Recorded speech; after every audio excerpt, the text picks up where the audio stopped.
Thank you, Cap.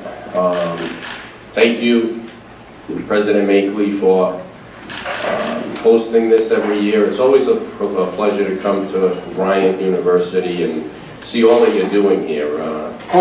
I think you get a lot of the credit for it, but the vision and the creation that's going on this campus is really impressive. So congratulations, and please keep up the good work, because education is going to be the foundation of our future. On behalf of the House of Representatives, I'm thrilled to be here, and I want to thank the Small Business Administration for hosting this every year. It's just a great event. I want to thank our volunteer, Mark. He did a great job. By the way, thank you for the water. Yeah. Whoever he's volunteering for, he's doing a good job. He's doing a good job. And hopefully the federal stalemate works itself out soon. I mean, I'm sure Mark's fine, but we should keep all of the federal employees in our thoughts. You know, when you have families that are working paycheck to paycheck and they don't get their paycheck, it hurts. It affects kids. It affects families. So hopefully that works itself out. But Mark and Cap Willie and John Gregory, I want to thank these two fine folks up here, first of all, for that wonderful gift. I will display it in my office. And if that legislation ever passes, who knows? I do not smoke marijuana, but if it's legal, at least I have the choice now.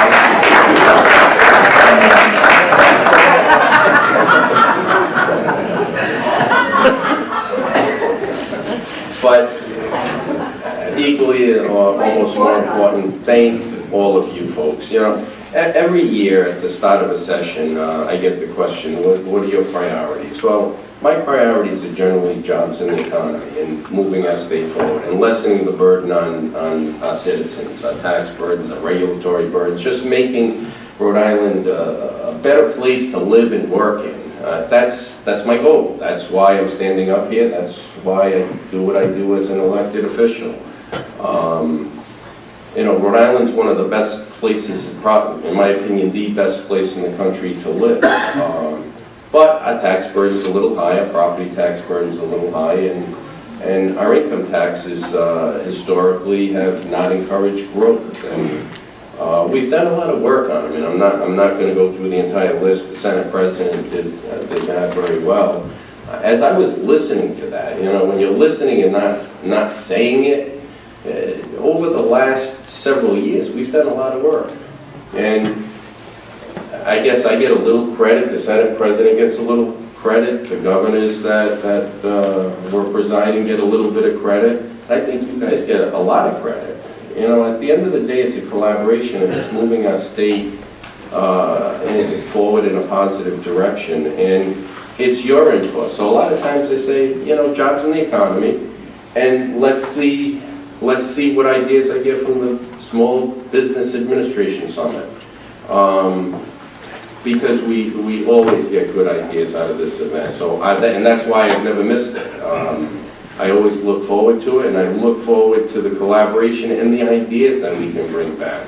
So I don't want to hold you to too high a standard or put too much pressure on you, but I'm hoping you give us something that moves us in the right directions. Now, you know, obviously my priority is the car tax phase out. And I'm not going to belabor that point, but over the years, I've told so many people, I hate the car tax, but we don't have the resources to do it. And then I finally started to realize, what are you doing? You're supposed to be representing these people. The one thing they actually want, we can't deliver because, you know, theoretically we don't have the resources. Well, it's all a matter of priorities. Our budget's tight. We have a structural deficit, which is something that collectively we have to talk about. But it's all about priorities, because you do this or you do that, but our revenues increase every year, and we're moving in the right direction as a state. We just have to prioritize what we want our spending to be. I've never been part of a session where there's not 3 or 4 or 5 new spending initiatives. So while we find it difficult to take care of the needs of the middle class and the folks that are paying the highest car tax in the country, we do have the room for different priorities and different initiatives. So I've come to the very strong conclusion that we have to make our state competitive. We have to listen to our constituents, and we have to make sure that it's not any more burdensome to live in Rhode Island than in other states. And if it is, we're doing something wrong. I'm doing something wrong. The Senate President's doing something wrong. The executive branch is doing something wrong. So we have to work on collaborating and listening. Over the last 2 years, I've worked as hard as I can to listen at events such as this, my constituents in Cranston, constituents across the state of Rhode Island. And that's why the car tax is such a priority to me, and I assure you that the phase-out will be in the budget, because it's about you folks. It's not about me. Sometimes reporters say, well, that's your baby, that's your initiative, that's your priority. No, it's not. If it wasn't your priority, it wouldn't be my priority. But having listened, I'm going to make sure we execute on your priority.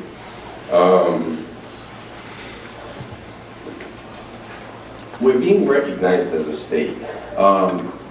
It just recently was very pleased and proud to receive an award from the Tax Foundation. Nationally, we're being recognized as having an improved tax policy.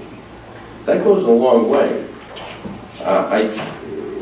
Rhode Island was never on the list of states that got looks from the business community. Now we are. Now we are. So we're doing something right.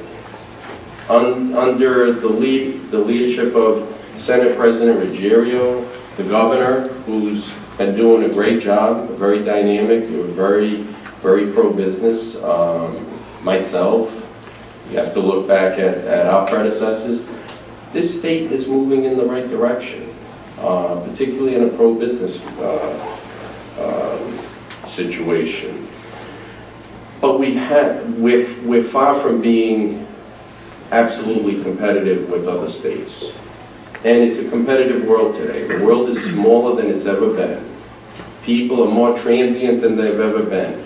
You know, we used to have a big office with telephone lines and a lot of equipment. This is your office today. You could do anything from anywhere in the world on this. So we've got to make sure that we incentivize people to want to stay in our great state of Rhode Island, and that our policies continue to move us in that direction.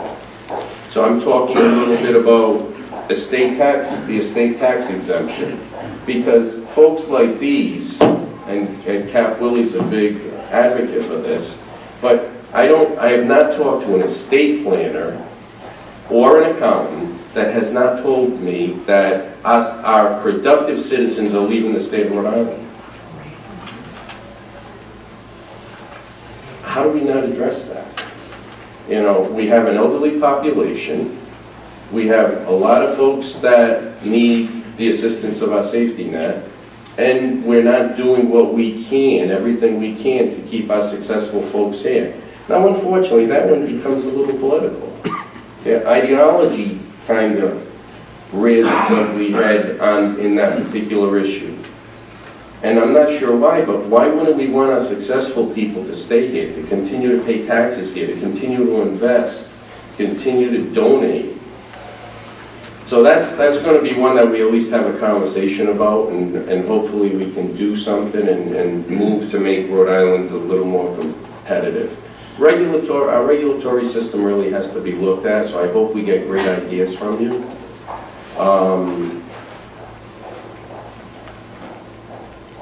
It should not be more burdensome to do business in the state of Rhode Island than it is in other places, and it should not take longer to do things in the state of Rhode Island. So that's the framework that I come from. Jobs in the economy, or whatever we have to do to make us as competitive as other states, and encourage people to stay in the state of Rhode Island is the framework that I come from. I look forward to your ideas, and I thank you for your ideas ahead of time, and hopefully over the next session, we can all work collaboratively. You with the House, you with the Senate, you with the governor, and all of us together, and let's get some of these ideas done. So thank you for having me. It's a pleasure to be here. And really quickly, I want to recognize, I'm always very pleased that the House has a lot of members here, and it's our commitment to jobs in the economy and the business community. Representative Justine Caldwell, Bionic Azad, Terry Cotrevent, Susan Donovan, Bernie Hawkins, Rebecca Kislak, Bob Phillips, Debra Taro, Jean-Philippe Barros, and Grace Diaz. Thank you for coming, thank you for participating, and I look forward to collaborating with you. If you could all stand and just be recognized.